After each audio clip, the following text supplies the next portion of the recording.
সকালবেলা নাস্তা করার পরেই আমি এবং আমার ছানাপোনার বাবা চলে গেলাম কুরবানির হাটে। আল্লাহর অশেষ রহমতে আল্লাহ আমার বাবাকে তৌফিক দিয়েছেন বলে বাবা প্রত্যেক বছরই সারা জীবন কুরবানি দিচ্ছেন আলহামদুলিল্লাহ। এবং আমার বিয়ের পর থেকেও দেখে আসতেছি আমার শ্বশুর কুরবানি দেওয়ার পাশাপাশি আমার হাজবেন্ড নিজে আলাদা করে কুরবানি দেয়, যেহেতু আমাদের জন্য অর্থাৎ যারা রোজগার করেন তাদের জন্য কুরবানি ফরজ, তো এই জন্য ফরজ কাজ তো অবশ্যই করতে হবে। তবে এত কিছুর মাঝেও আজকের কুরবানি পশু কেনার মধ্যে কিন্তু একটা স্পেশালিটি আছে এবং সেটি হলো আলহামদুলিল্লাহ এই প্রথম আমার জীবনের প্রথম আমার নিজের উপার্জনের টাকায় একটি ছাগল কেনা হচ্ছে। অর্থাৎ অলরেডি আমরা ছাগলটি কিনে ফেলেছি আলহামদুলিল্লাহ। প্রায় 1.5 ঘন্টা যাবত ধরে আমি এবং আমার হাজব্যান্ড পুরা কুরবানির হাট ঘুরে ঘুরে অবশেষে এই ছোট্ট ছাগলটা কিনলাম।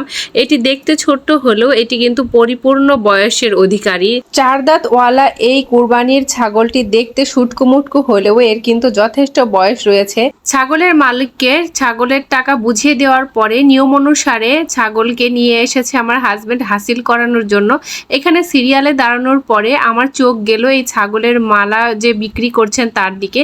তো আমি ভীষণ আনন্দিত ছিলাম যেহেতু এটি আমার প্রথম কুরবানি দেওয়ার পশু, তো এই জন্য আমার হাজবেন্ডকে বললাম একটা মালা কিনে দেই। তো মাত্র 30 টাকা দিয়ে এত সুন্দর একটা ছাগলের মালা কেনা হলো। তো ছাগলকে পরিয়ে দিয়ে আলহামদুলিল্লাহ আমরা এখন বাসার উদ্দেশ্যে যাচ্ছি। তো আজকের দিনটা আমার জন্য অনেক বিশেষ এবং অনেক ভালো লাগার বিষয়। তো ছাগলটি এতই ক্ষুধার্ত ছিল যে যেতে যেতে রাস্তায় পাতা পড়েছিল, এজন্য খুবই খাওয়ার জন্য সে উদ্বিগ্ন হয়েছিল। পরে আমার হাজব্যান্ড গাছ থেকে সাথে সাথে পাতা পেরে ওকে খেতে দিয়েছে।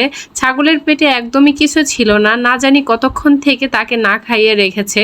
ছাগলটি পাতা দেখে একদম পুরাই মানে উত্তেজিত হয়ে গেছে খাওয়ার জন্য। তো এত সুন্দরভাবে খাচ্ছিল মাশাআল্লাহ, এটি দেখেও প্রাণটা জুড়িয়ে যাচ্ছে। আর এই যে দেখতে পাচ্ছেন আমাদের বেলকনিতে আমার মা আর বাবা বসে আছে দেখার জন্য। আমি আগেই ফোন দিয়ে জানিয়েছিলাম।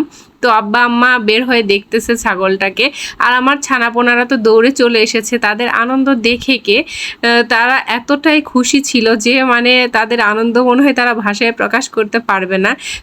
একটাই কারণ যে গরু কেনার পরে গরুকে তো নিয়ে এরকম হাঁটাহাঁটি করতে পারতেছে না তারা।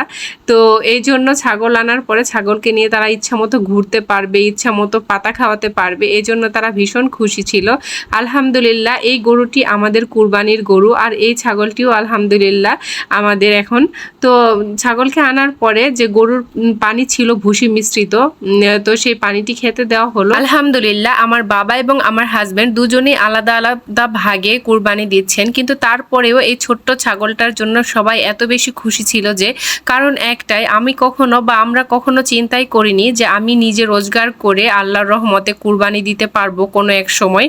তো আল্লাহ অনেক দয়াময়, নিয়ত যদি সৎ থাকে এবং আল্লাহর কাছে যদি মন থেকে চাওয়া হয় আল্লাহ সব কিছুই পূরণ করে দেন। কুরবানির এই ছাগলটা পেয়ে ভীষণ খুশি। তারা বারবার বলছিল যে আরো একটা দিন পরে যেন কুরবানি দেওয়া হয়, যেন তারা ছাগলকে নিয়ে আরেকটু ঘুরতে পারে, আরেকটু খেলা করতে পারে। এই দৃশ্য আমি বেলকনিতে থেকে দেখছিলাম। মহান আল্লাহর নিকট প্রার্থনা আল্লাহ যেন প্রত্যেক বছর সবাইকে কুরবানি দেওয়ার তৌফিক দান করেন। আজকের ভিডিওটি ভালো লাগলে দয়া করে কমেন্ট করে জানাবেন। আসসালামু আলাইকুম।